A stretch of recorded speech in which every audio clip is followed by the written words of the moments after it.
ఖానాపురం మండలానికి చెందిన మహేందర్ ఎస్జిటిలో జిల్లా 10వ ర్యాంక్ సాధించి అధికారుల నిర్లక్ష్యం తప్పిదాల వల్ల ఉద్యోగం రాని ఓ నిరుద్యోగి పోరాటం చేస్తున్నాడు. డిఎస్సి 2024లో special education secondary grade teacher విభాగంలో 10వ ర్యాంక్ వచ్చినప్పటికీ 2/11/2024 జరిగిన కౌన్సిలింగ్ కమ్ పోస్టింగ్లో 1:1 లిస్టులో తన నెంబర్ లేకుండా చేయడంతో తీవ్ర అన్యాయానికి గురయ్యాడు. 1:1 డిస్ప్లే చేయక అక్కడ 10వ ర్యాంకర్ పేరు లేదు.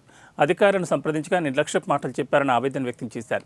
టెక్నికల్ తప్పిదాలు జరిగాయని సంబంధిత అధికారులు తెలిపారు. కానీ వరంగల్ జిల్లా విద్యాశాఖ అధికారి కార్యాలయం వారు ఉల్లంఘించడం వల్ల మహేందర్ ఉద్యోగం కోల్పోవాల్సిన ప్రమాదం పొంచి ఉంది. దీంతో మహేందర్ కుటుంబం రోడ్డున పడేటట్లుంది. భార్య పిల్లలు వృద్ధాప్యంలో ఉన్న తల్లిదండ్రులు ఎంతో మానసిక శ్రమ అనిపిస్తున్నామని మహేందర్ ఆవేదన వ్యక్తం చేస్తున్నాడు.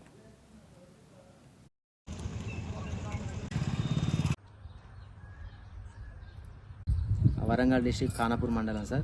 నేను చిన్నప్పటి నుంచి చాలా కష్టాలు పడుకుంటూ గవర్నమెంట్ స్కూళ్ళలో ఎడ్యుకేషన్ కంప్లీట్ చేసుకొని ఈ డిఎస్సి స్పెషల్ డిఎస్సిలో నేను నోటిఫికేషన్ ద్వారా మేము సెలెక్ట్ అయ్యి నోటిఫికేషన్ ద్వారా పడగానే మేము కొంచెం ఆన్లైన్ కోచింగ్స్ తీసుకొని పిల్లల్ని మా ఫ్యామిలీని మెయింటైన్ చేసుకుంటూ చదువుకున్న రోజుల్లో ఉన్నాయి సార్. అలాంటి క్రమంలో మేము ఇంత కష్టపడి వచ్చిన తర్వాత కూడా మాకు సెలెక్ట్ అయిన తర్వాత 10th ర్యాంక్లో సెలెక్ట్ అయిన తర్వాత వెరిఫికేషన్ కంప్లీట్ అయిన తర్వాత కూడా మాకు టెక్నికల్ ఇష్యూస్ వల్ల అని చెప్పేసి మమ్మల్ని పక్కకు పెట్టడం జరిగింది సార్.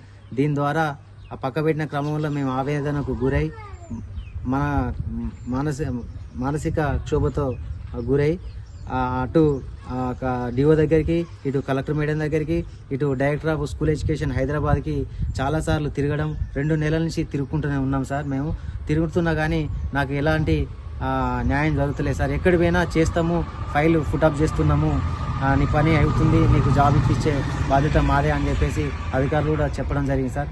ఇది 2-3 నెలల నుంచి ఇదే కొనసాగుతుంది సార్. ఇప్పటికైనా గవర్నమెంట్ ఎక్కడైతే తప్పు అయితే ఎక్కడ జరిగిందో దాన్ని సరిచూసుకొని దయచేసి నాకు నా ఉద్యోగం నాకు ఇప్పించగలరని వేడుకుంటున్నాను సార్.